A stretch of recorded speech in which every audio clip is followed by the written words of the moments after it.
Si vous êtes fan de manga, vous n'avez pas pu louper ça.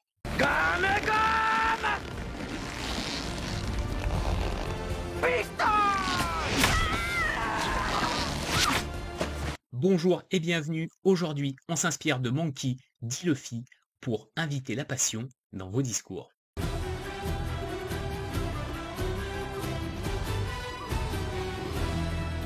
Un discours sans passion, c'est comme un cours de maths à l'université.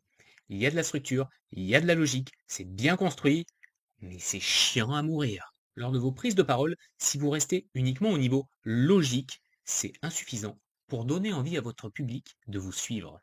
Voici 3 étapes utilisées par Luffy pour nous embarquer dans son rêve de gloire. C'est bon, vous l'avez? Embarqué, pirate, bateau? Je rêve d'embrasser la vie de pirate depuis que je suis en âge de tenir debout.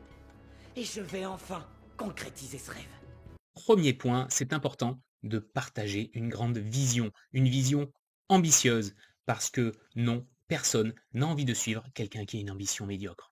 Alors, quand vous préparez vos prochaines prises de parole, votre prochain discours, demandez-vous, est-ce qu'il y a derrière mon sujet un grand rêve que je veux leur partager?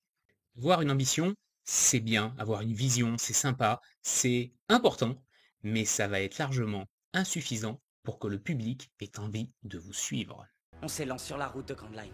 Des aventures palpitantes nous attendent. Et au terme de ce périple, je dénicherai le trésor suprême, le One Piece. Et je deviendrai le roi des pirates.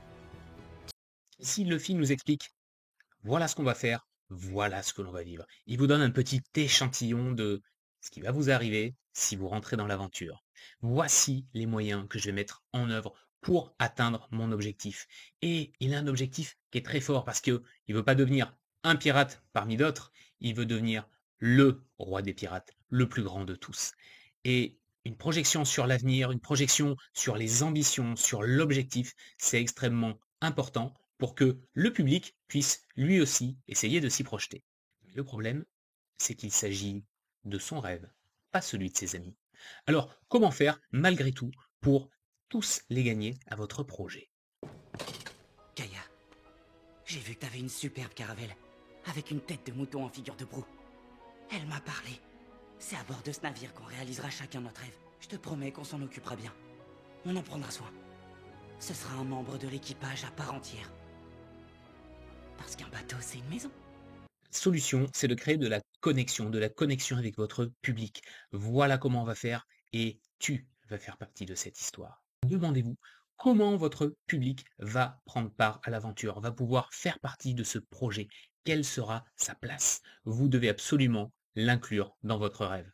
Car si sa place est déjà réservée, il n'aura peut-être pas envie de la laisser tomber. Je suis vraiment convaincu qu'avec un brin de méthode, de la pratique, vous pouvez mettre vos mots au service de votre cause. La parole, c'est un outil qui est génial pour partager votre vision, pour proposer un nouvel avenir. Pour convaincre votre public, ayez un objectif fort, partagez votre plan de route et connectez-vous à l'audience en lui donnant un rôle à jouer dans cette vision que vous proposez. Alors, prêt à prendre la mer?